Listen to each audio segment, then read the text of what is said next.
There we go. Hello, everyone. Yep. Welcome. Hello. Yep. Welcome to another StartOut event. Great. Yep. All right. So welcome everybody, and we're going to ask everybody to put themselves on video. I know for some of you that's a shock. Thank you, Nate. Thank you, Chris.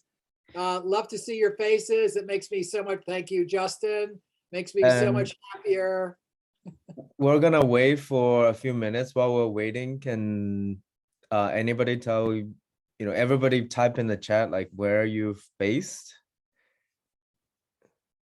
Or just shout it out. Just tell us where you're calling in from. Santa Barbara. Santa Barbara, California. Nice. Beautiful. Yes. Who else? Nate, where are you calling in from? Greensboro, Georgia. Seattle. Where Nate? Seattle. Seattle. Okay. Yeah. North of Santa Barbara. That's all I know. Justin, where are you calling in from? Greensboro, Georgia. Okay. Not a clue where that is. Okay. I know. What city is it near?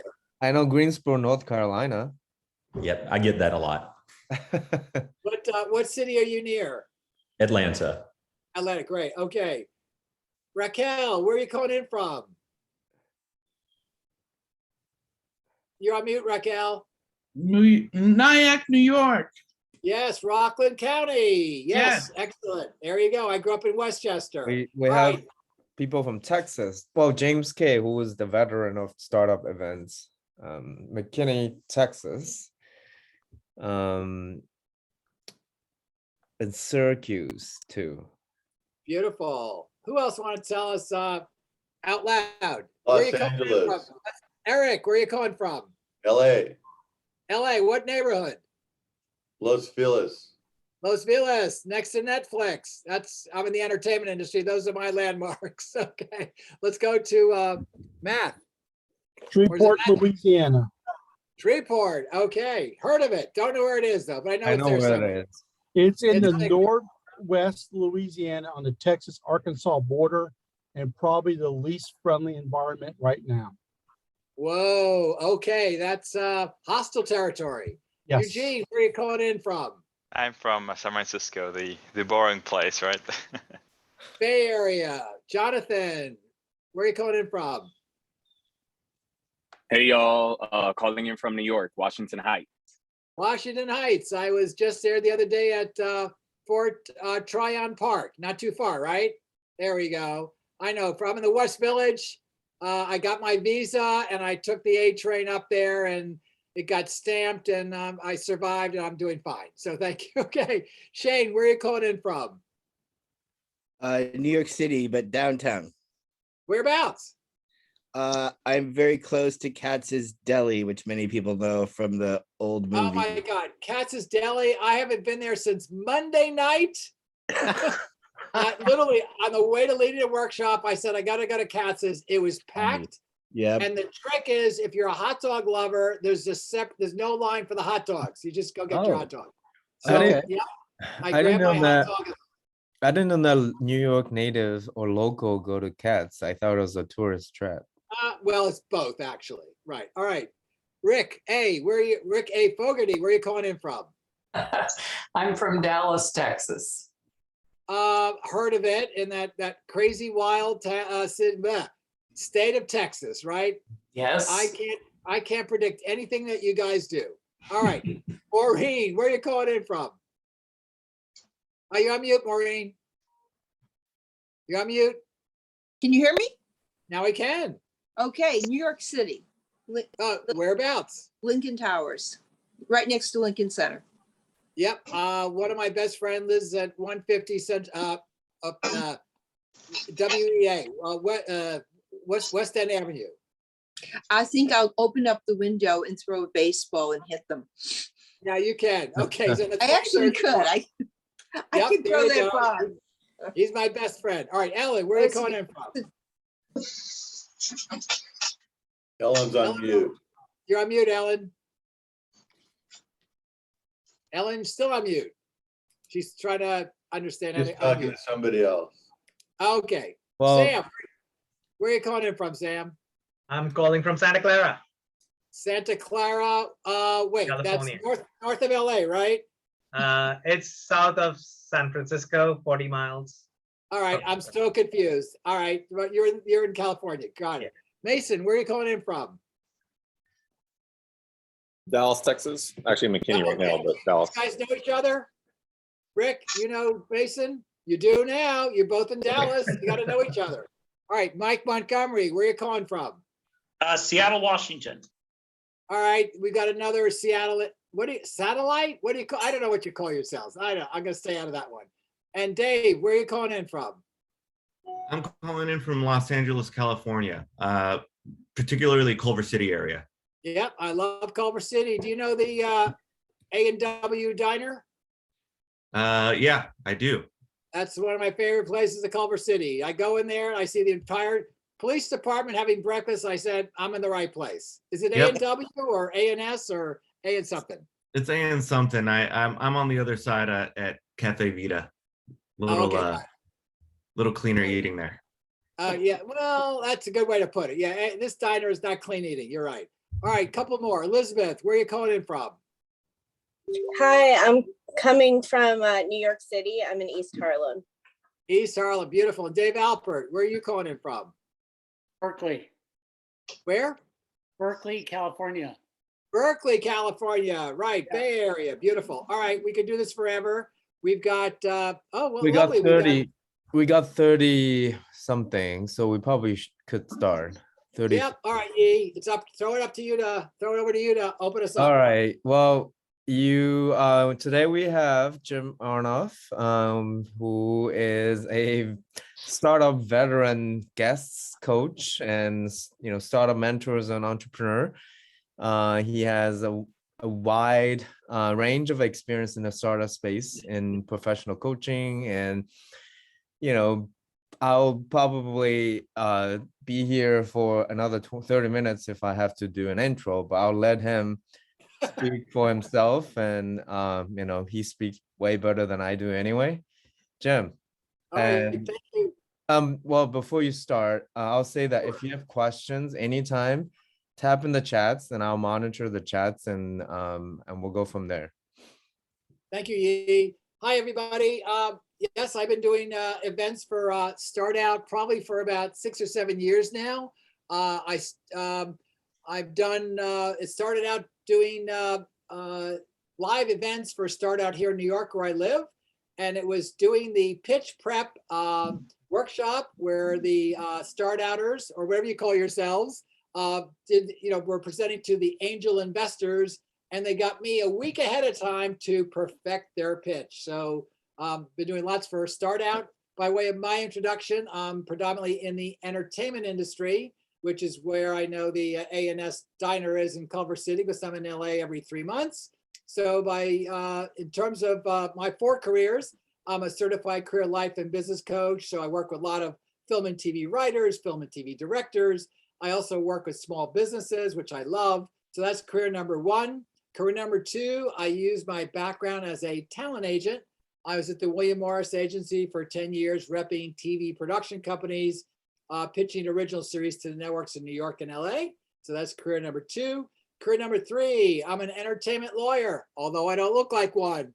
Emphasize the word entertainment. I don't do house closings, prenups, divorces, trusted estates, strictly entertainment law. And my 4th career, I'm an adjunct faculty member of School of Visual Arts here in New York. My class is virtual. So for any of you entrepreneurs out there that have a original television series, I'm your guy, because my class is called Pitching Your Scripted TV Series to the Industry Experts. So that's me. My gay life, I do a lot of workshops for Out Professionals, which is now called Out Pro. They're the largest LGBT networking group in the country. They have chapters now in, I'm going to screw this up, DC, LA, Houston, I believe they're starting, Philly, they're starting, Connecticut, Westchester. They're a great organization. In my volunteer life, I do peer counseling and group facilitating for a wonderful nonprofit here in New York called Identity House. So I do walk-in peer counseling at the LGBT Center Am I gay? How do I come out to my parents? How do I be an out trans woman? So that's what I do as a peer counselor. Okay, so this is all about pitching, which is my life, and I've actually been called the pitching coach. I'll take that as a compliment. So for those that are not in entertainment, pitching's pitching. It doesn't matter what industry you're in, it's all the same thing in a beautiful way. So the format is very simple. So even though we've got 35 people, I'm going to call on maybe 6, 7, or 8 of you to share what you do career-wise. And then we're going to go into, you're going to help me define what pitching is. Then we'll get into what gets in your way of being a powerful pitcher. And then I'll coach you around all those obstacles. So let's start with Chris. Before you do, Chris, here's the prompt. Tell us exactly what you do career-wise and with lots of specificity.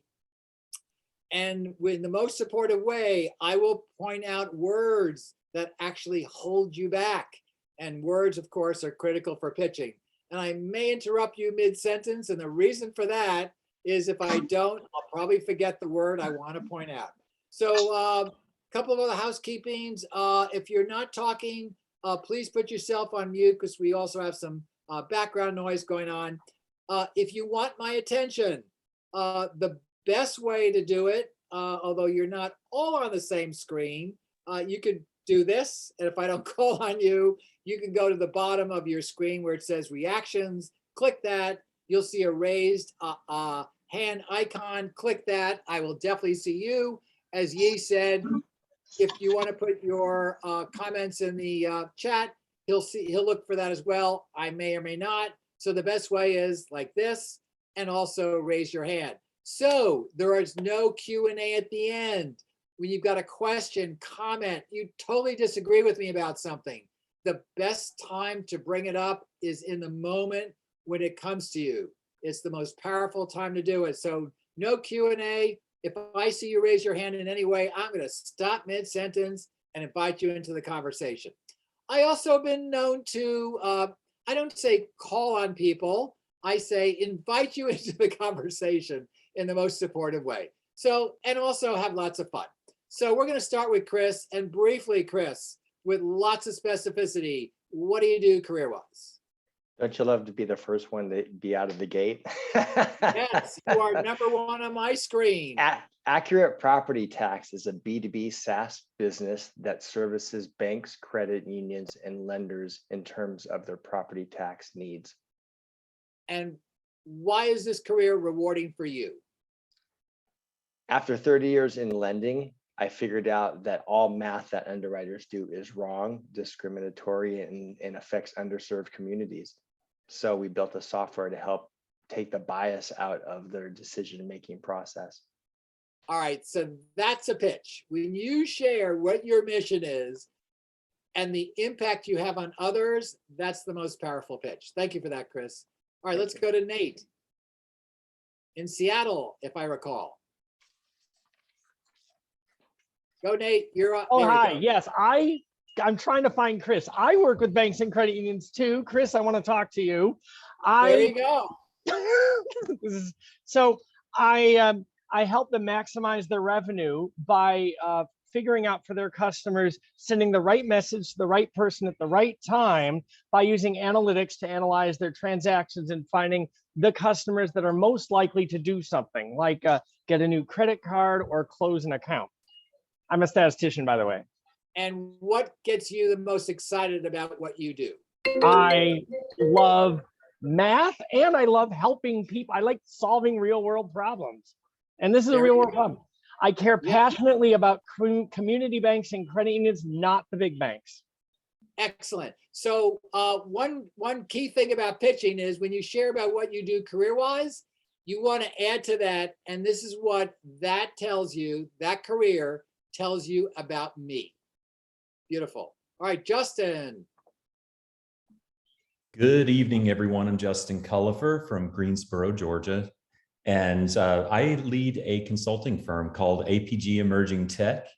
Our focus is on designing and building new digital products for other corporations. So when those clients have a need to save money or make their customers more happy, or practically anything operationally to improve their operations, we are a go-to resource for designing and building custom software that serves those needs. I've been passionate about software and technology since I graduated from high school, and I'm a big nerd and proud of it. And that's what gets me going. I love being an inventor and being an inventor on behalf of other firms. Beautiful. All right, great pitching so far. All right, Raquel, pressure, no pressure. Tell us all about yourself. Well, I have 4 businesses. There you go. R. Sanchez helps new entrepreneurs with branding, web design, and marketing. Cityphrases.com helps provides woke and empowering phrases on apparel for women. Thump.agency, the website isn't up, is the premier design agency for the dance music industry. And Zen Vida, which is zenvida.works. The website is under maintenance right now because I just did a soft launch on April 7th via an accelerator. And I won my first pitch ever 2 weeks ago for that. And I won $500. Is a woman's guide to transitioning to a natural lifestyle. Beautiful. That was very powerful, Rachel. Question for you. Were you reading? No.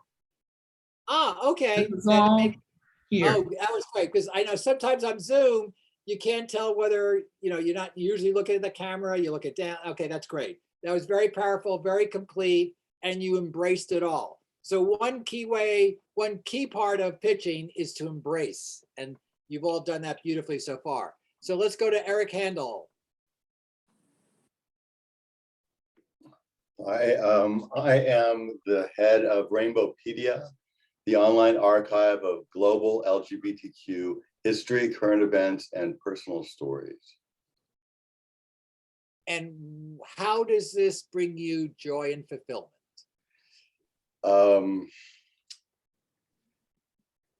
It's actually very frustrating these days. Okay, we can get to that in a second. But before we get to the frustrating, what is the rewarding part of it so far? Or what could be the rewarding part? The rewarding part of it would be bringing people all over the world together, allowing each of them to help each other and learn from each other and improve the condition of LGBTQ people everywhere and contribute to the end of homophobia everywhere. Wow. That was a powerful pitch. When you get in what I call your mission space, right? Very, very powerful, Eric. Thank you. Is it Matthew? Help me with that. It is Matthew. I'm a ally with a business partner who is transgender, 28-year paramedic, spent the better part of my years taking care of people in the field. We did a lot of COVID care, and we designed a hybrid telehealth company that has medical clinic in the South. We do gender affirming care in Shreveport, Louisiana, which is not the environment for a lot of people. We've run into the fun of watching my doctor, who I knew before the transition and after the transition, a very excellent physician whose reputation has been trash because she transitioned. Wonderful doctor, excellent doctor. My ex-partner from AMR went to cardiac arrest. This physician defibrillated his patient 47 times and the patient went back to work. The type of doctor you want on your side. I am in the hell of hate, but we're going to stick here. We're going to change things. Amazing. And Matthew, incredibly courageous. Eugene.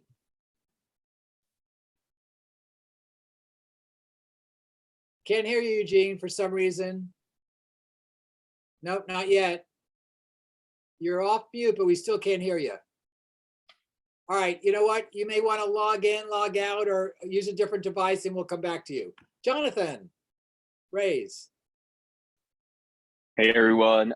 So I am a community coordinator for the mayor's office to end domestic and gender-based violence.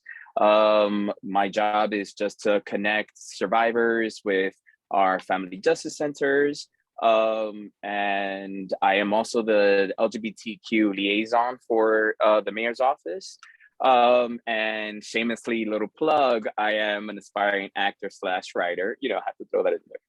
All right, so hold on a second. So have you ever acted? Yes, when I was like 18, 19, I did a few independent films. All right, have you written anything in the entertainment industry? No, but I do write a lot. What do you write? Well, I'm writing this science fiction about a gay hero. I love heroes, so just going down that avenue. All right, so Jonathan, you are not aspiring. You are an actor and you are a writer, okay? I used to like the word aspiring. It actually minimizes who you are. So you're actually doing it. Got it. There we go. And one word, the first word I would reframe is the word job. My job is. Job is actually a very low energy word. What would be a more powerful word than that, Jonathan? Well, the situation is a little wonky, so that's why I said job. I'm not the happiest there. So I mean, hopefully there's no one here. Yeah, that's fine. My position is. My position is. Or my role is. Because every word has an energy to it. Job is very low energy. So position or role is great. All right, let's do two more. Let's go to Sam Roy. Yeah. Hi guys, good afternoon. Can you hear me? Yep, you're fine. Yeah, good. Hi. My name is Sam Roy. I'm an autism expert in the field of speech pathology, special needs, and a behavior analyst. I lead a company of like-minded clinicians and therapists providing services in the field of special education. Recently, I've started another company that provides online therapeutic services, and my main focus area is inclusion of and spreading inclusion in the special needs community about LGBT and related issues. So they kind of go hand in hand. Sorry, I was a bit nervous about it. I'm an actor as well, and I'm an actor and a writer. Oh, there you go. And by the way, if you're nervous, put it out there at the beginning. It's like, it's fine. First of all, when you say I'm nervous about pitching or anything else, it does two things. Number one, it actually lessens the nervousness. And number two, it shows your vulnerability and humanity and will actually strengthen a connection with whoever you're pitching. Because pitching is all about making connections and building a relationship. And vulnerability is the key to trust. And that's the foundation for any relationship. So well done, Sam. And every word you use completely counted. They each had purpose to it. It was specific. You didn't waste one word. All right, Rick Fogarty, if you're there. There you are, Rick. Go ahead. Tell us about Rick, briefly. I'm nervous. Me too. I can't believe I'm so nervous. All right, Rick. You're talking to a nervous guy here. Go ahead. My business is to provide amazing drone photography for construction companies so they can save revenue and improve their safety records. Wow, excellent. And what's, well, my sense is you know what's rewarding, but what is rewarding about what you do and what does this tell us about Rick? Well, the work is amazing using these new technologies with drones and cloud-based number crunching. The technology is actually called photogrammetry, which I had to look up about a month ago. Basically the study of measurements on images around one object. It's fascinating. There we go. Okay, before we continue, I want to do my pitch. You won't hear it again. He and the StartOut folks will be sending you a one-page handout from me with my bio, my contact information, and my gift to everybody on today's call is a complimentary Yes, you heard the word complimentary. 30-minute coaching session on, thank you, Raquel, on Zoom or FaceTime. Simply reach out to me. Here's a networking tip. Since I may not know your email address and think you are spam, or my spam filter will, put something in the header that I'm going to absolutely want to open your email. Like, Jim, you rocked at Start Out tonight. If I see that in a header subject matter, I'm going to open up your email. All right, pitch is over. All right, gang. Now we're going to do it's been interactive so far. So instead of me telling you what pitching is, I'm going to ask you to share with me and your colleagues, what is pitching? A word, a phrase. There are no right or wrong answers. Simply raise your hand and or call it out, either way. Yes, go ahead, Matthew. I've pitched in the past, and especially when you go into a room with a venture capitalist, they're very good at tearing you down. And just keep your head about you and just try to keep talking through it. And if they don't want to hear you, don't want to hear you, then probably not the right audience. Okay. So, all right. So pitching is, well, number one, there are lots of number ones in pitching.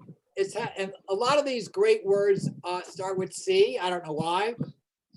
The first word that comes to my mind, Matthew, is command, right? Having a command of what you're pitching. Know it inside and out, right? Mm-hmm. Be prepared for every question. In fact, work with your partner or anybody else and come up with 30 possible questions that anybody can ask you, right? Now, if they ask you a question and you do not have the answer, do not fake it, right? Just say, wow, that is first of all, give an authentic compliment. Like, that is a very insightful question.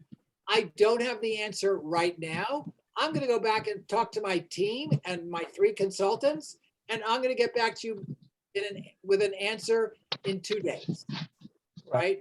So the other thing about pitching is you want to let go, and be sure, folks, if you put yourself on mute, Maureen, you're not on mute, so I think you're maybe making some background noise.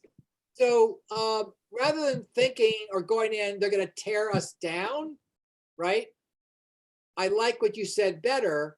Let me see if it's a fit, right? Well, Go ahead, Matthew. When you try to pitch in the South, especially when I talk about, we do a lot of gender affirming care.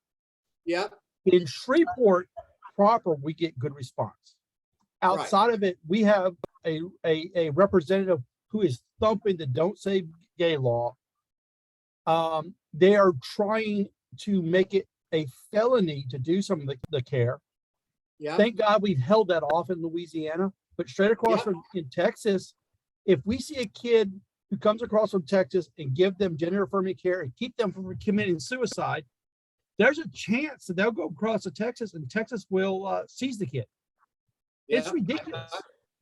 It is. So what I suggest you do, Matthew, is come from a place of what do you personally have control over and what you don't, right? I hear your passion for what you do. You are having amazing impact on Louisiana, Texas, Arkansas, the world, right? And you want to come from a place of not convincing anybody, not proving anything.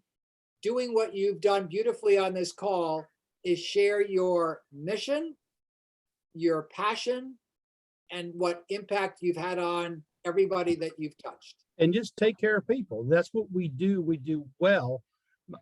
My thing is, I'm liking the fact that we're finding people outside the South that we can network with. Yes, excellent. Your allies. Beautiful. Eric, what's pitching? Eric Goldman, you're on mute. There we go. Sorry about that. That's right. The thing that I've found to be most successful is telling a story. Yes. It's a way to bring people into the subject matter. It's a way to personalize it, a way to demonstrate your authenticity. Yes. And people just enjoy hearing stories. It's just a much better way to connect.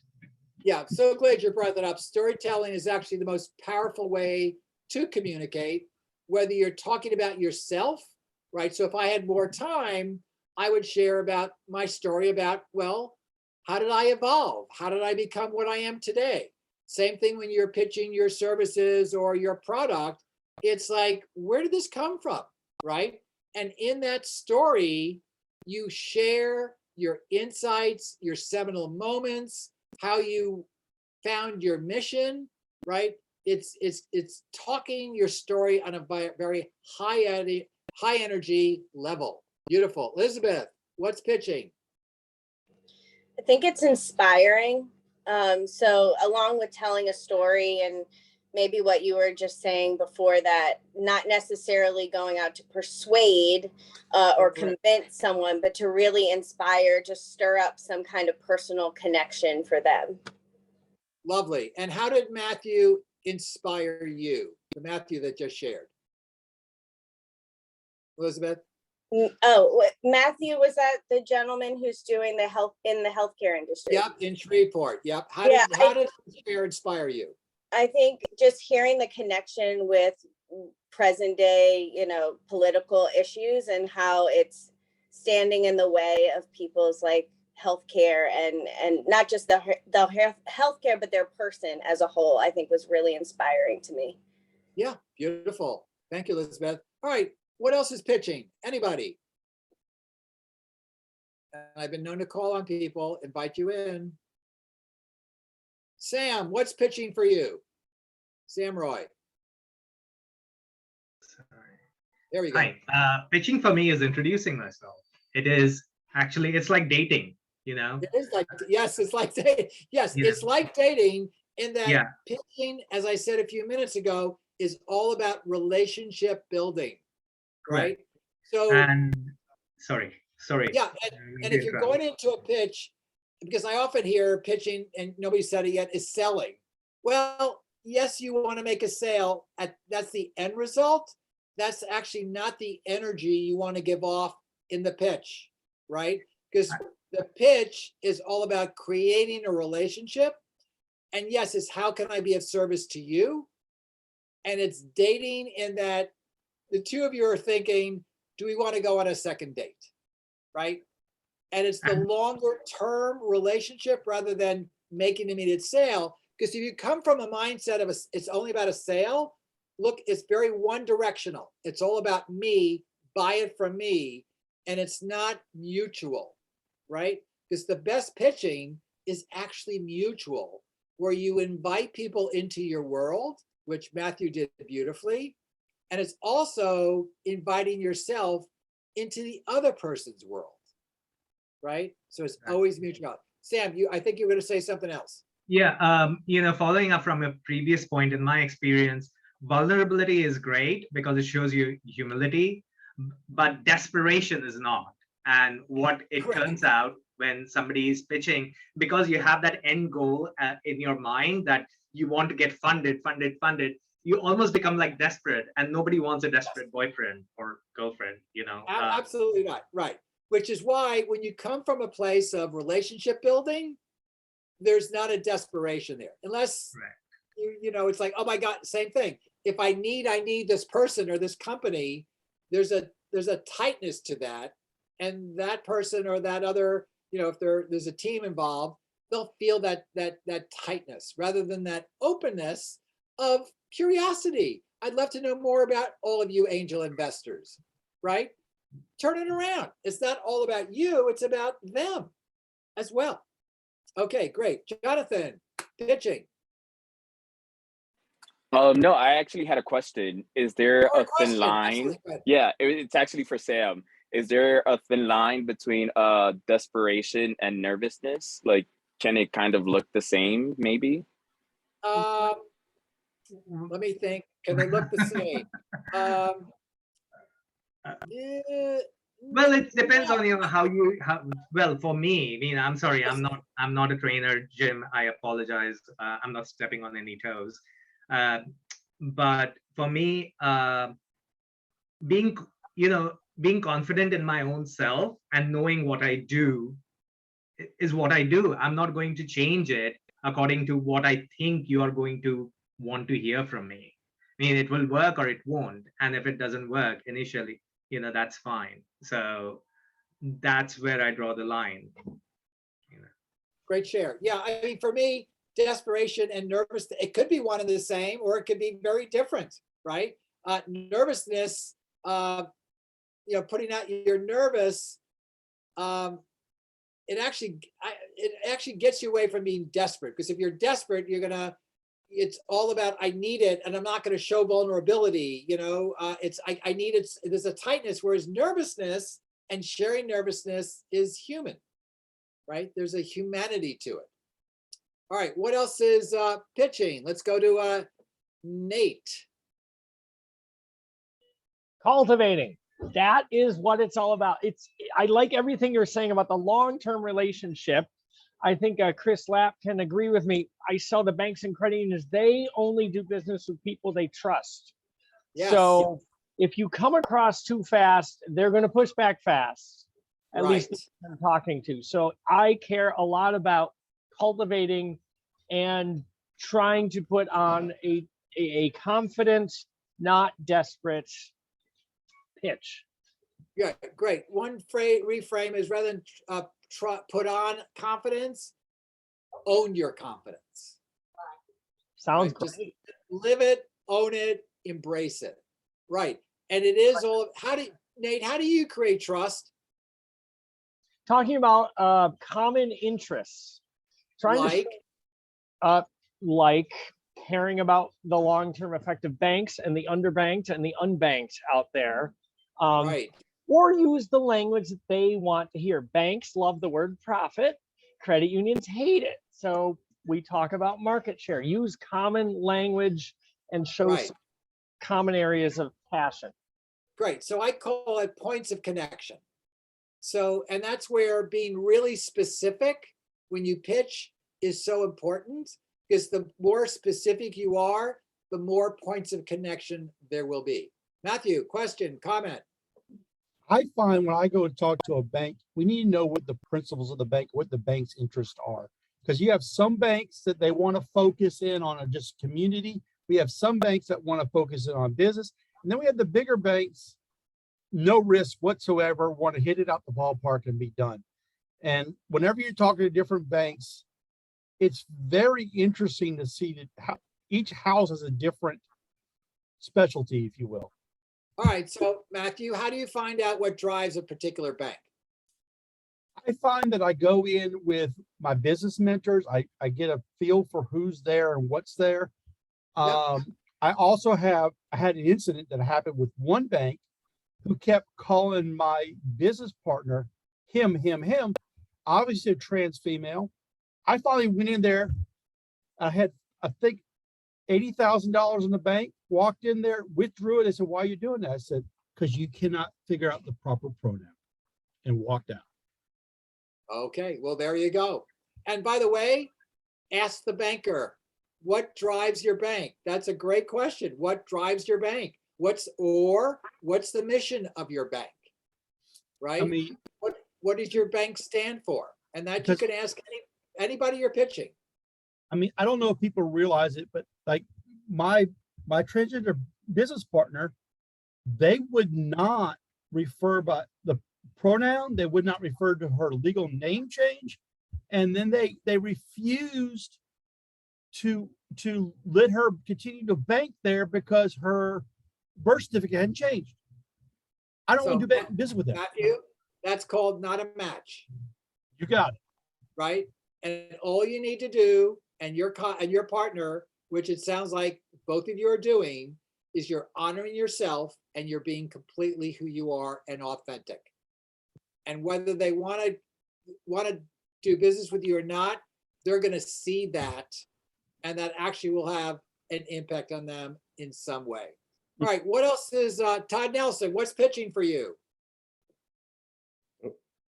Jim, you kind of cut out on me there, but oh yeah, sure, Todd. What's the same thing? Yeah, pitching? My current role is, my pitches today are different than they are normally. I'm pitching investors right now, and so my idea of the storytelling is what it's all about for me. Is what is the problem that's out there, and what's the solution I bring that's a game changer to the industry and worthy of someone's dollars to invest in my company.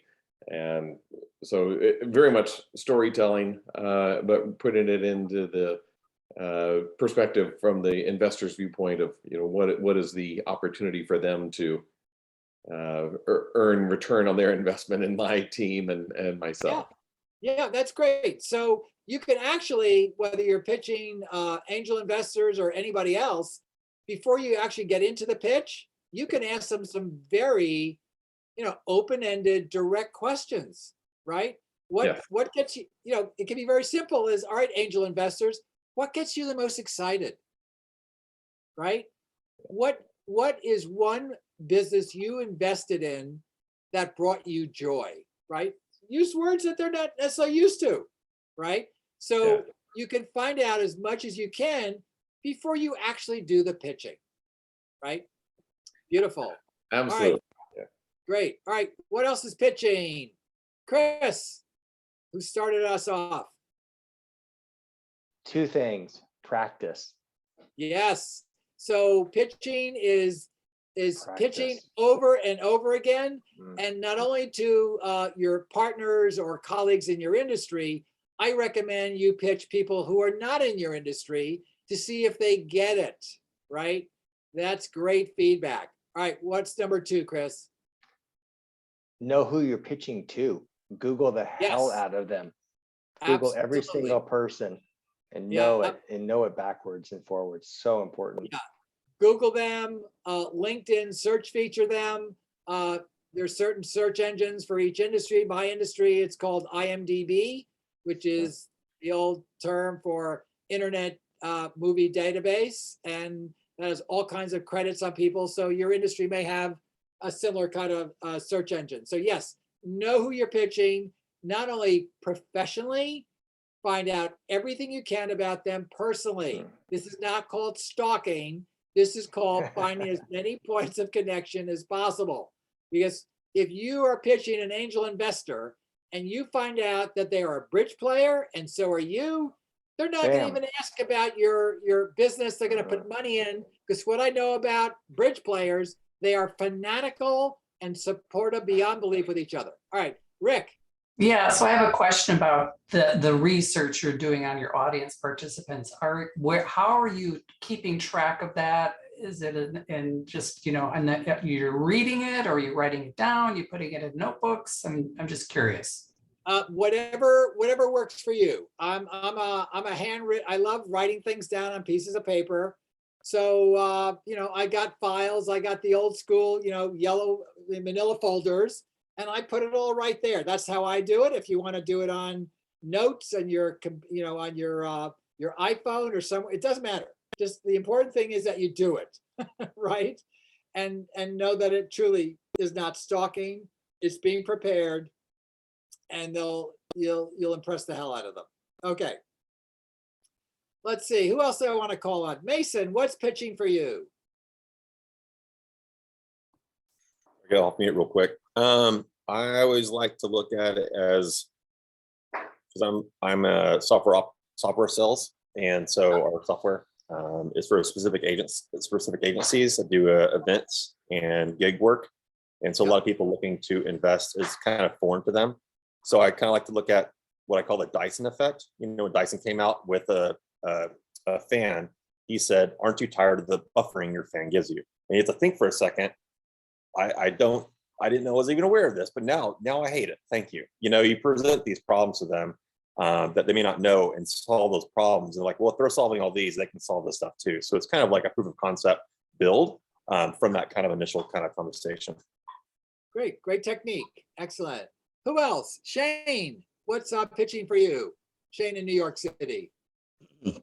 Yeah, I agree with Jonathan on persuasion. But I heard something once that it hit me kind of differently, so I'll share that with other people. Sure. Particularly in the context of VC pitching, is that you're de-risking yourself. And so what can you do to de-risk your business, yourself as a founder, right? And so some of that goes back to what you were just saying, those connection points or whatnot. But if you think of it that way, it puts you in their shoes, right? And it can be an interesting way. But pitching, I think, personally, I'm not great at it yet, but I think if I have a hope for it, it's like where I'm passionate about things, right? And I think a great pitch really can create passion in other people. Actually, it almost transfers. If you're talking about energy, it almost transfers energy into the room. Yeah. So I call that your passion zone, right? So when you're pitching, you want to be all the time in that passion zone, right? And that comes from, storytelling. Why, what is it about your business or your services, your products that, first of all, everybody loves to know, how did you get into this? Where did you come up with this product? How did you get into servicing banks, right? I call that the inspiration. I work with my writers, and part of their pitch, whether it's a screenplay for a feature film or a pilot for a TV series, an essential part before you even get to the characters or the story is what inspired this, right? And many times it's from their own personal lives or from a passion. And that tells the person you're pitching, oh my God, Shane is the one to do this, because this is right out of his childhood, what is the most important thing in his life. So they know that your passion, you're going to do it to the full hilt. You're going to deliver, you're going to go above board, you're going to just do it all because it speaks to you at your core. So yes, being in your passion zone is all about pitching. All right, thank you for that. What else? Carlos, what's pitching?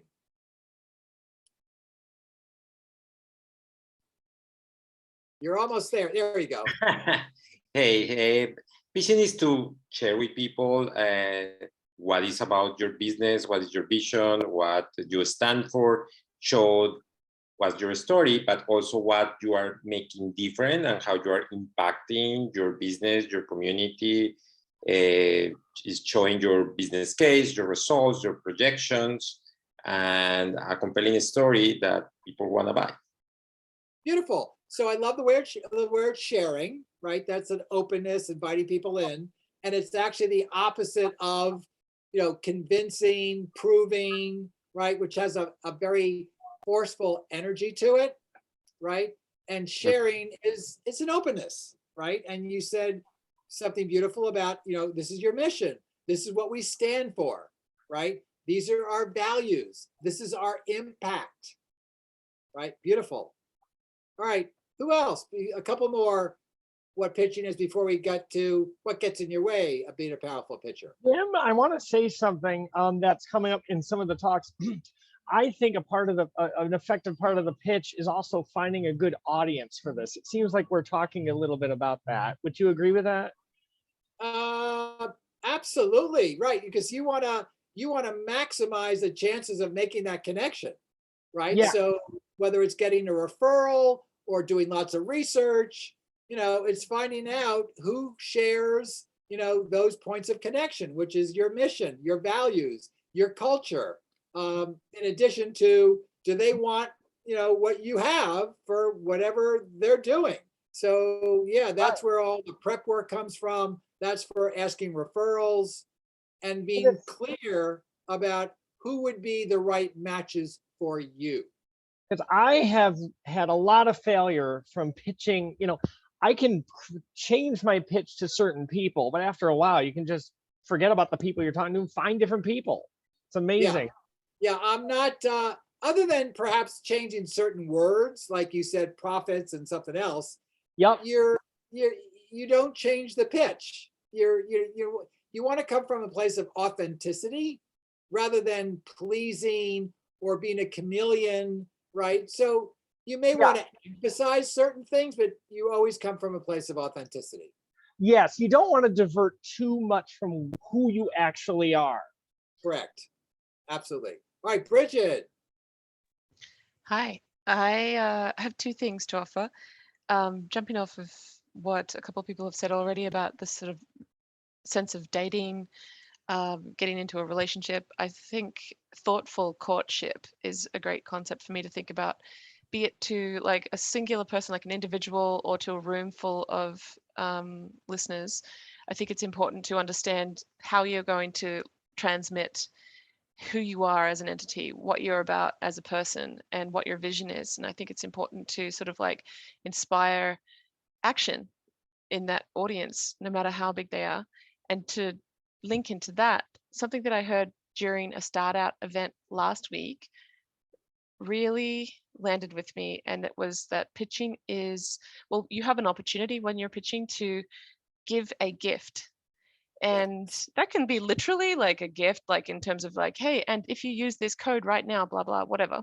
But I like to think about that in the like intangible sense. Especially as a startup founder, your gift to the audience member is to inspire them. It's to light a fire in them. And we all feel that fire in us when somebody shares an idea with us, when we get excited about some like new project that somebody's working on, a cool new initiative that we want to get involved with. That fire that we feel inside of ourselves is a gift that's been given to us by the teller. So I like the idea of giving a gift through inspiring. And that's something that I'm going to take into my pitching as well. I love the word gift too, because first of all, that builds your confidence. Yeah. You honor your value. I actually was on a workshop this week with some film and television writers, and one of them said, well, you know, if I pitch Netflix or anybody, I have no credits. I haven't done this. I haven't done that. Will they really want to hear from me? And somebody else said, look at your feature film or your TV series as a gift to them. Mm-hmm. They need you as much as you need them, right? Yeah. So yes, a gift is a beautiful way to frame it. All right, so let's get to what gets in your way of being a powerful pitcher.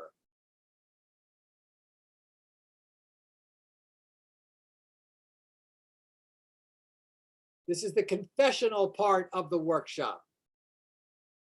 Now, I know there's some people that are stuck and not sure and all kinds of hedginess and qualifications, and I don't know if I can pitch. And who wants to be the first courageous person to share what gets in your way?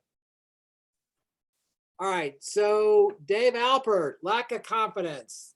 Come on, let's hear your lack of confidence. Oh, okay, my lack of confidence. Well, it really depends on my mood and the situation, but I'm not always on.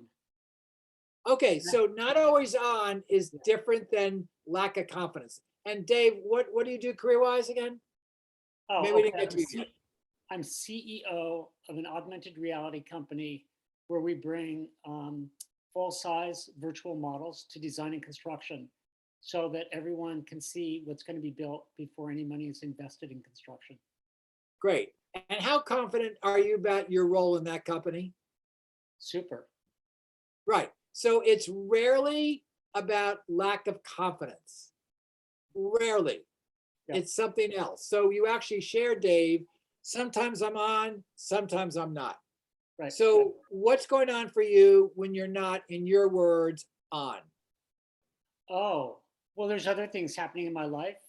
And I know, for instance, my co-founder is more able to pull himself together and to perform as he needs to, no matter when. Okay.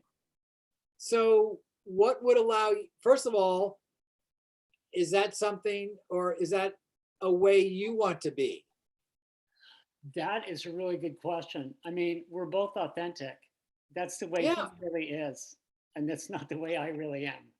And you know what? What if you said, I'm making this up, where you had a pitch, it's like, folks, not today. My mind is elsewhere.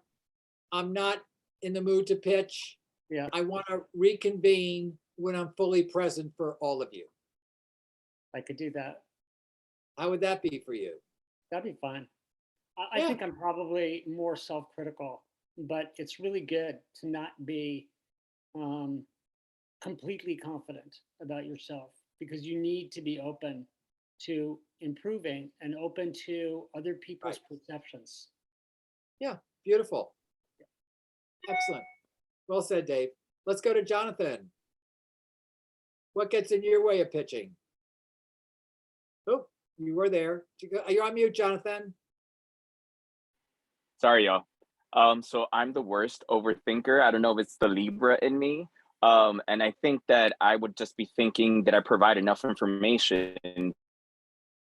Do I have enough tools Did I provide, enough numbers for these people to like actually want to do business with me? That would kill me until I get a yes or a no. I won't sleep. I'll just be overthinking. And how would you rather be? Not overthinking. I get tired of myself. Yeah. All right. So, because overthinking, or when people say I'm in my head, that means their brain is running on overload, right? Your brain is either, it's wired for survival, and it'll either, did you do this? Did you do that? Oh my God, it's danger. Oh my God. Oh my God. So it's not necessarily wired for perspective, relaxing, calm down. If I don't have all the answers, that's okay. I will find them. So you want to quiet the brain down, right, and simply say, we got this. And when I say we, I mean the brain, the heart, and the soul, or the intuition, right? The three parts of you. So when those three are in sync, that's where you're in fully control of the pitch. Not only are you confident, you're relaxed, you're curious, you're playful, right? There's nothing like being playful and fun in a pitch, right? That actually shows confidence. And when I say fun and playful, I mean your style, not imitating somebody else, from television, right? So overthinking can also be self-protection. So if the brain is working for, oh, did you do this? Do this? Oh, don't do it. Don't go there. Don't take that risk. That's what it means. So you want to go from a place of totally being in your brain to connecting all three parts of you. Like, I'm in my passion zone. I can handle anything that they throw me. Maybe not throw is the right word. That's charged. Anything they ask me. And if I don't know it, I'll find out. Or I'm going to do everything I can, as I said a couple minutes ago, to be prepared, to have a command of what I'm pitching. All right, let's go to Noah. I feel like there are certain parts of pitches that I feel really passionate. Like I can talk about like our mission. I can talk about sort of like what we've done so far, like the traction we built. But there are certain parts of the pitch that I just don't feel like are strengths for me. Like I can talk about customer segmentation on a very sort of like surface level. I can talk about financial projections, but I do sort of think I kind of pull those out of the air. There are certain parts that I just feel I go in worried that they're going to start like they're going to find the cracks in the pitch and just sort of zero in on the things that I'm least prepared to talk about. All right, so, okay, great. So there are a couple of ways of handling that. Number one, how can you better prepare to cover those areas that are perhaps not your expertise, Noah? I mean, those are the parts that we're trying to like, I'm trying to write about those more in our business plan, not because I think people are going to spend a lot of time looking at our business plan, but it just helps me kind of like think through them more, so we can at least talk about like where we pulled the data for certain things or that like that. So I think writing about it for me can be more helpful, I guess. And how about other members of your team to talk about those areas that are not your areas? It is, yeah. Like my co-founder like does all of the sort of technical side and operation side and things like that. Right. So maybe split it, just be more explicit about how we're splitting that piece up. Yeah, in fact, I'm a big fan of having a team to pitch, right? There could be one lead, and then you throw it to different team members. That raises the energy. That shows the investors that, wow, they've got a solid team that covers everything. So don't have to know it all. Bad pun, okay? Right? You don't have to have it all as long as you are covered, right?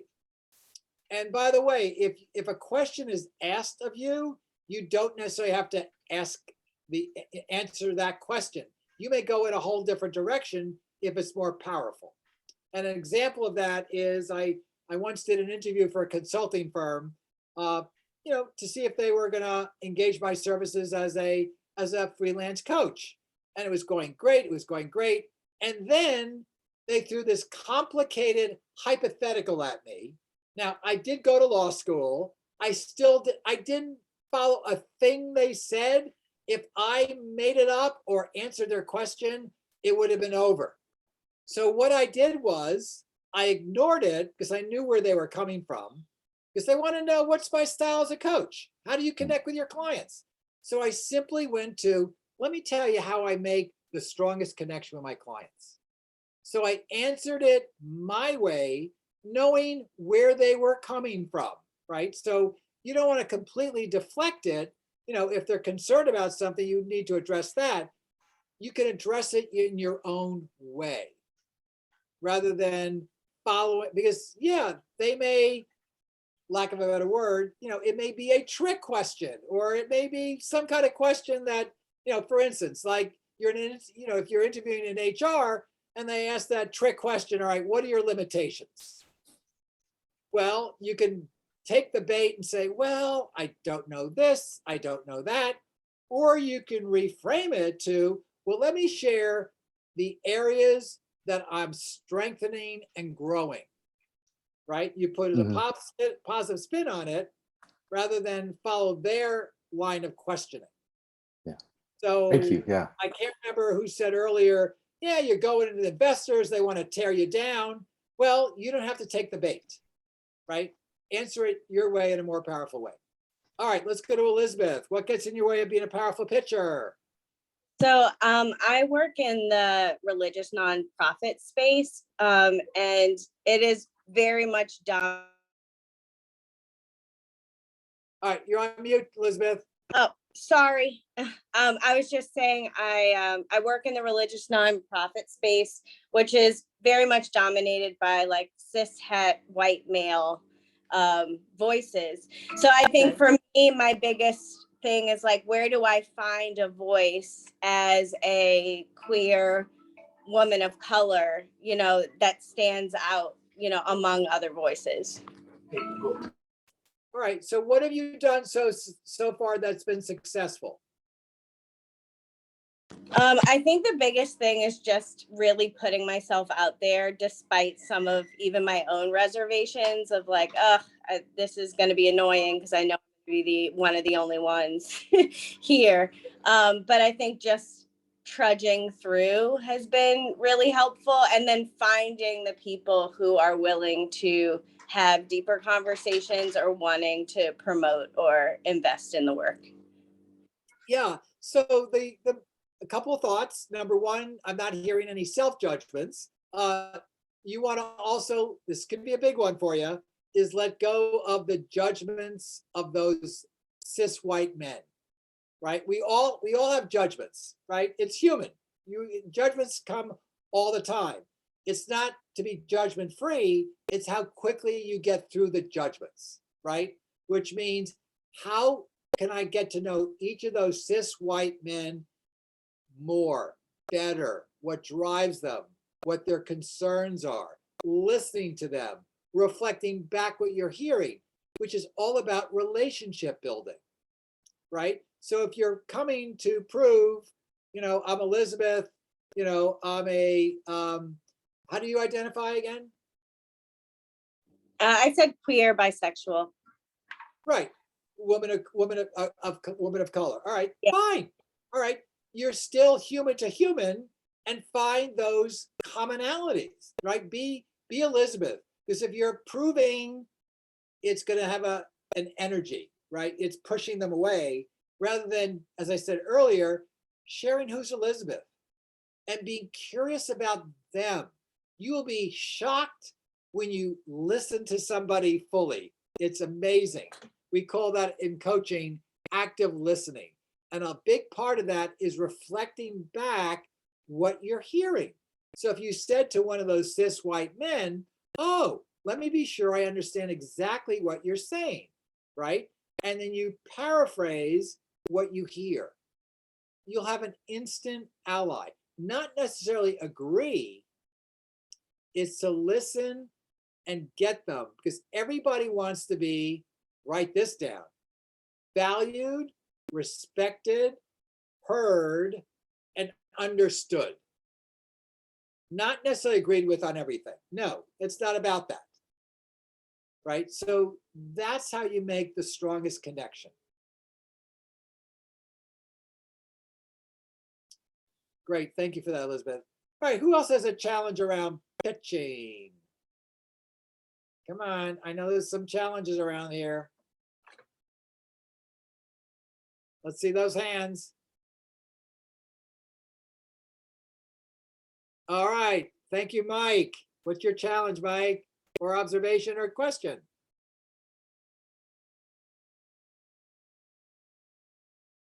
You're on mute, Mike. Mike is playing with his volume. Let's see. Okay, how you doing? Okay, Okay. go, Mike. Okay, I would say probably kind of goes with what was saying sold earlier about the fact that the biggest challenge is if you have not really thought about, you know, forecasting and the next 2 to 3 years usually, because that is usually what they want to know. They also want to know what the profit is going to be, and that takes bigger. All right, so you know what they're looking for. What gets in your way of delivering that?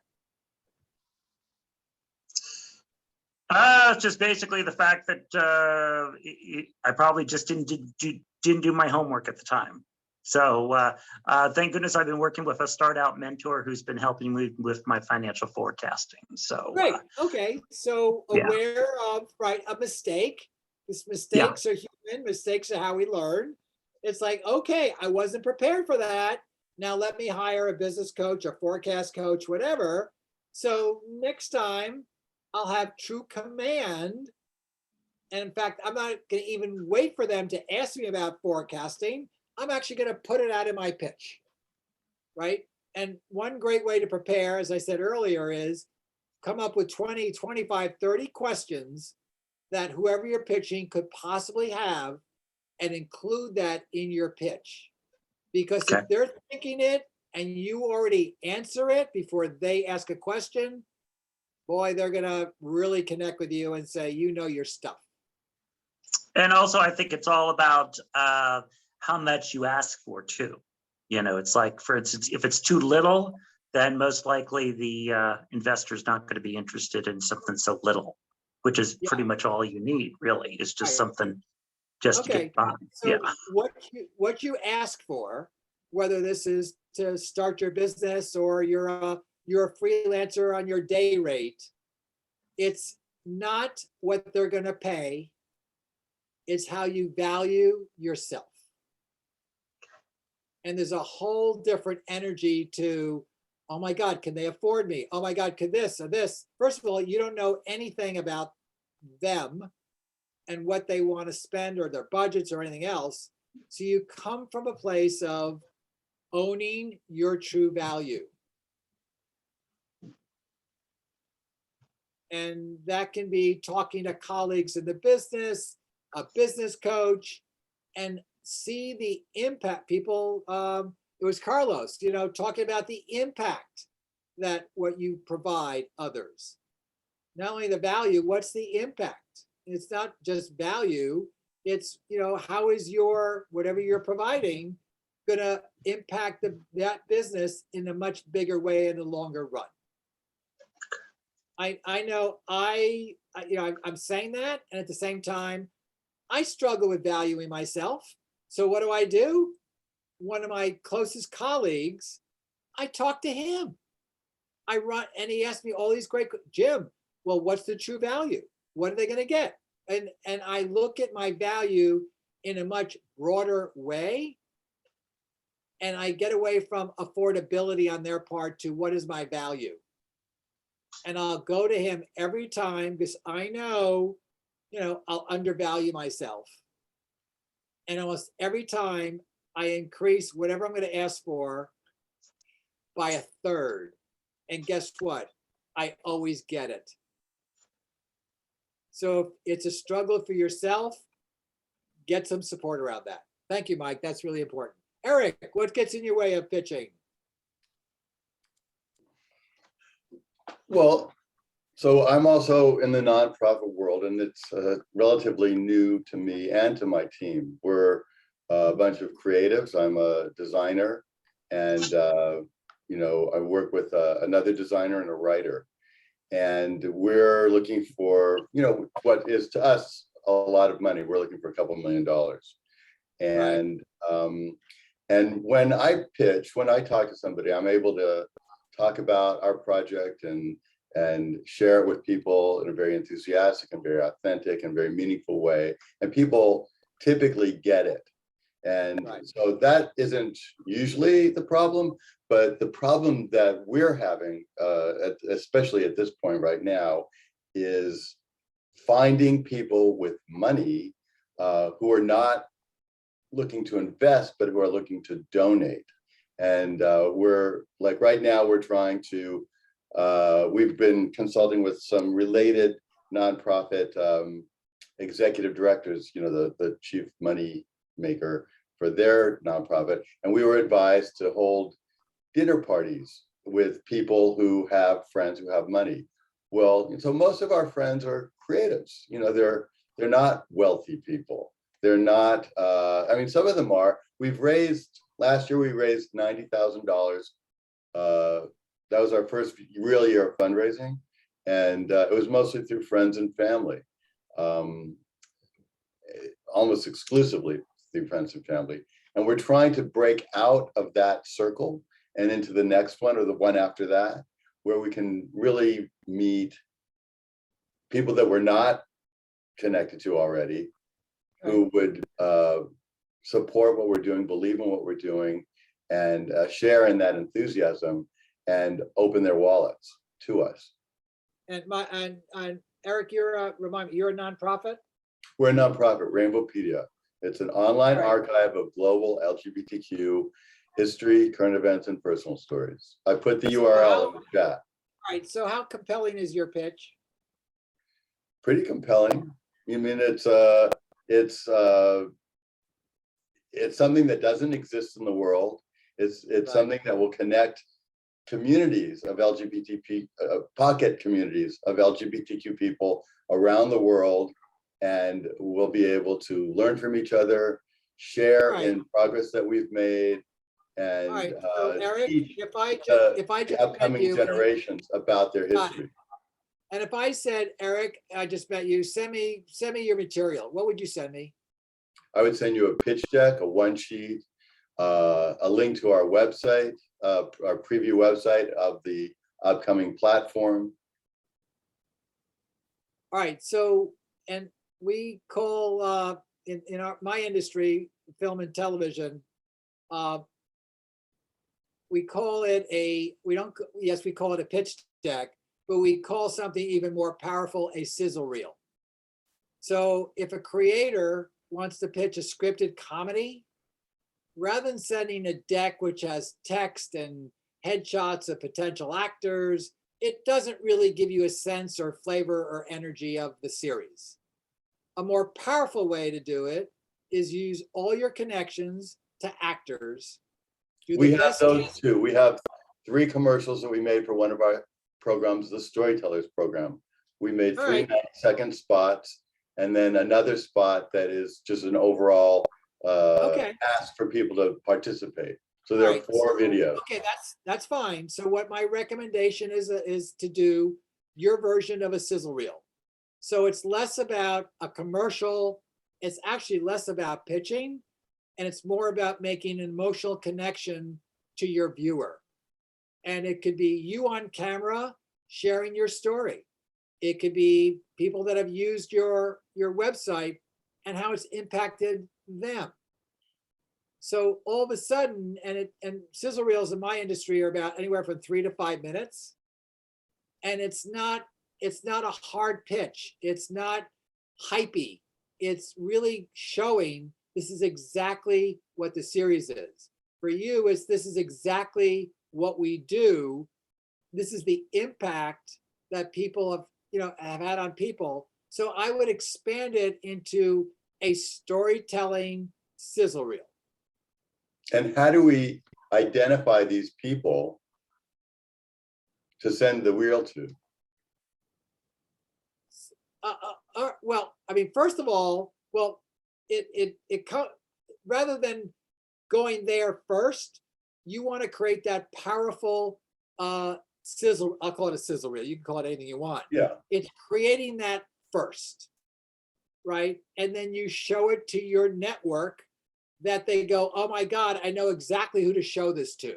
Or I want to invest $2,000 of my own money, right? Now, another We've tip, done that, and that's where we're at. all right, We're are trying you to break familiar with, out of that okay, now, that circle. are you familiar with the Foundation Center? The Foundation Center? Yes. No. All right, well, foundations fund, yeah, foundations fund nonprofits. It's Yes. based in New York. You can go, where do you live, Eric? Los Angeles. In LA. All right, so you can call the librarian at the Foundation Center, tell them what you do, and see if they can, not if, see how they can guide you to foundations that are a match for what your mission is. Well, that sounds like a great resource. Yeah, there we go. Thank you. And I would really work on that sizzle reel that you can then send to your entire network to give them an even more powerful sense of the, as Carlos said, the mission, the impact that your nonprofit has and how much more it can do. Thank you. You got it. All right, let's go to Jonathan. What gets in your way? This is actually a question because we spoke about practice, and we should pitch to our friends and our colleagues and whatnot. But I was raised in a home where I've always been told, keep your things to yourself until it's done. So how do we keep a secret but also pitch to other people so that you could perfect your pitch? All right, so a great point. You do not pitch and keep something secret. They do not go together. So in my industry, I often get, well, I can't pitch that network. What if they steal it? Well, number one, networks are not in the business of stealing. They need you as much as you need them, right? Now, and I hear this all the time. Well, I pitched Fox and oh my God, a year later, the same show was on the air. Well, first of all, no, it's not the same show. You're sensitive to anything that's similar to yours. Creative ideas are all over the place. So it's not that you hold back. Once you are confident and comfortable pitching somebody, do your due diligence. Is this a reputable company? Find out as much about them as you can. So once you are confident and comfortable with a person or a company you're pitching, you have to pitch full out. Because if you don't, they're going to feel something's missing. You're keeping it in. That does not create trust. That scares people away. So once you decide to pitch somebody, you have to pitch them full out. You got to give it away. Because if you hold back, well, I don't want to give them too much. What do you mean? You want to give it away, right? You want those investors to invest. Well, that's enough for now. You got to put up some money and I'll give you more. Doesn't work that way. You want to pitch full out. Great question. Carlos, what gets in your way? Okay, I'm building a company, and actually I have like two kinds of pitches that are really different. One maybe with angels that, you have to do this really fast in 5 minutes. So question number one is how really you engage with people in 5 minutes when you have so much information to tell. I know that I'm trying to. All right, hold on. That's a great question. You don't have to get it all in 5 minutes. All you need to do in 5 minutes is to make a strong connection. Because if there's a strong connection, they'll give you a lot more time on the second date. Mm-hmm. Right? I get this all the time. We call it speed dating, speed pitching. First of all, I don't know how you do it. Well, what you do is you share who you are, what you're passionate about, all the big highlights. In 5 minutes, you don't need to get into all the details. Yeah. You give them enough that they go, oh my God, let's have a second date. Yeah, and the second one is more with VCs. Actually, we had great meetings with VCs, but the problem is that we are too small in many cases still to get the money from a VC. They are very intrigued. They say, yes, let's continue the conversation. But yeah, the difficulty, and I don't know if you have the answer, is how really we need money to be at the level that the VC wants, but we cannot get their money. And they say, yes, let's talk in 1 year when you have more, when you are bigger. Now we have enough All right, okay, that I'm sure that happens all the time. And first of all, do not call yourself too small, because that's minimizing your value. No, actually, I'm excited about how we have been accomplishing, and we are in the right traction. But I think people is expecting to invest. Yeah, they invest $2-3 million. We have not accomplished that, but to get there, we need funding. So how to combine them? You know, give us the chance so we can really get there.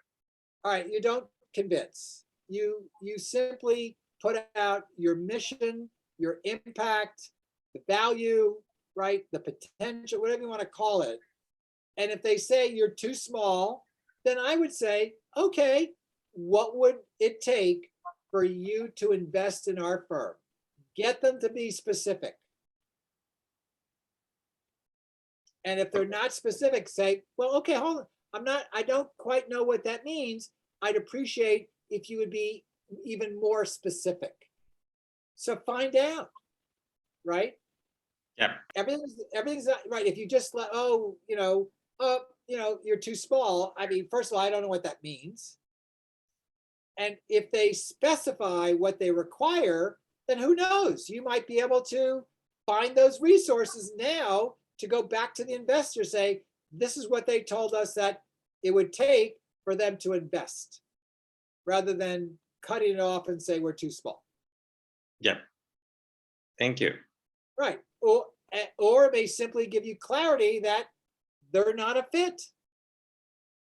Yeah, sometimes it's difficult because when what I've been finding, people is just trying to keep you warm. So they say, yes, it's good, but they don't give you I tried that many times. What is your specific feedback? What I can improve? But they don't want to close the door to you because maybe you could be interested. Sure.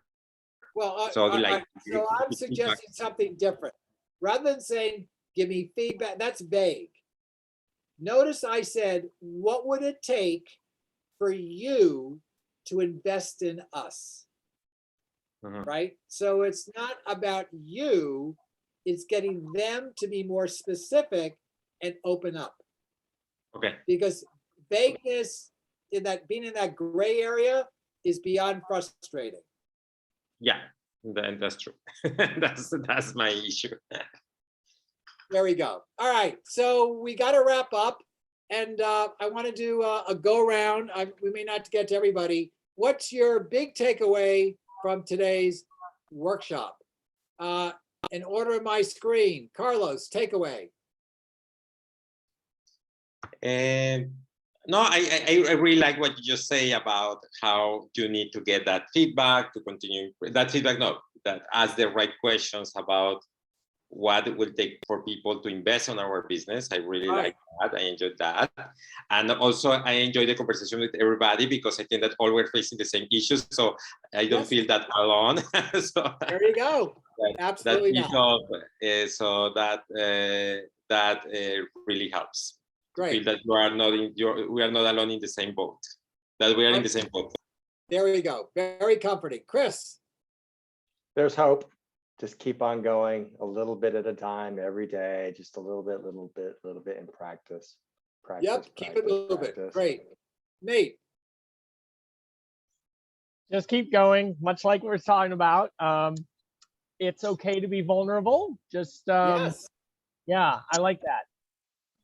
Excellent. Justin, if you're there, takeaway? Yes, I'm here. I would say my takeaways are confidence, preparedness, and a willingness to ask your audience questions. Yes, very direct questions that they actually have answers to. There we go. Eric, takeaway. My immediate get from this is to diversify our communications and to get our inner circle to reach out to their outer circle. Yes. And produce that powerful sizzle reel. Jonathan. I would have to say intentional, genuine storytelling. Beautiful. Great. Todd.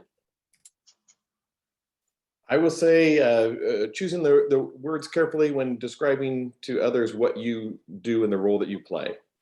Yes. With more lots of terms. Yes, lots of specificity. Shane, take away. Takeaway, good energy. 2 words, good energy. Yes, because every word has an energy to it. Thanks, Sam. Jim.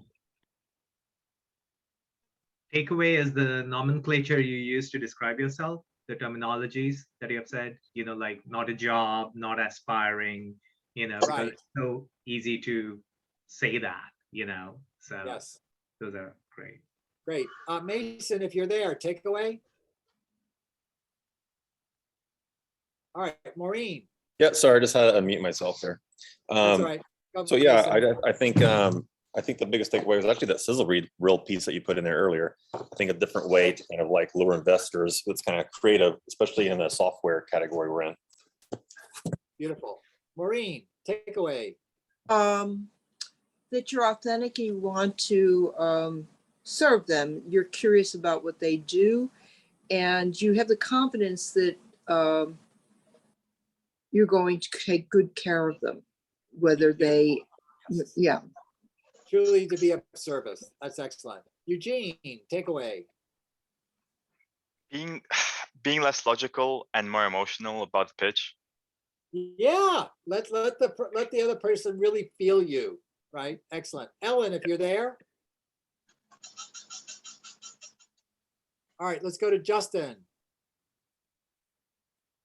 Tell a story, share your impact, your vision, and Yes. yeah, and give a gift. Yes, and your gift. Love that. Dave, Alpert.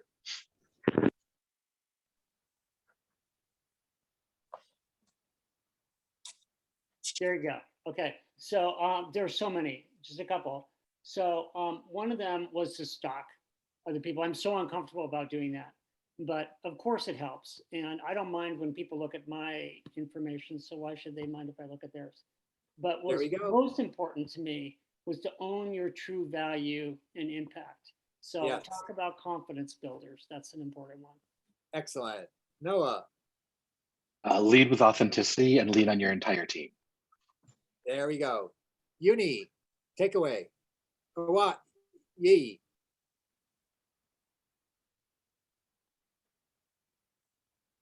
You're on mute, Yi. All right, Mike. Express your impact. Also, focus on your value. And yes. Yeah. Beautiful. Elizabeth. I love what you said about you don't have to cram everything into 5 minutes, but make a strong connection. Beautiful. All right. So for those that are not on camera, if anybody would like to share. Danny, Cooley, Joan. Absolutely. So a couple things. One, pitching is not delivering a monologue, clearly. Not at all, correct. And also, like, not just know your audience, but actually read them when you're in the room with them. Lovely. Yes. Read the room. Anybody else? Irene. Bridget, Liz, or Irene, you'd like to share? Take away. There was a lot of good things that people shared today, but I really appreciate, asking potential investors, what do I need to do for you to support us? Yes, yes, because they've got the answer to that. Bridget, Liz, Natasha, if you'd like to share. Bridget. Something that I've translated is stay on your front foot and know what you bring into the conversation. Like, don't undervalue yourself, don't undercut yourself. Excellent. Liz or Natasha, if you'd like to share a takeaway. Natasha. Hey, I would say definitely for me, it's that it's not selling and it's about building a genuine connection. Excellent. You got the workshop. All right, Yi, if you want any closing comments.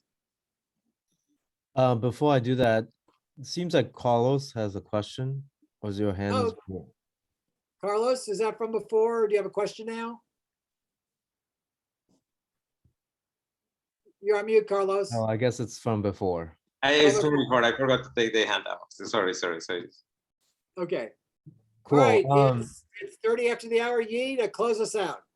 Great. So yeah, like Jim said, that we're gonna send out a bunch of materials to all the people who registered, attended the webinar, and this is a plug for StartOut Early Stage Programming Board. I forgot to say that I'm one of the co-chairs of the programming board, and these are the events that we put on.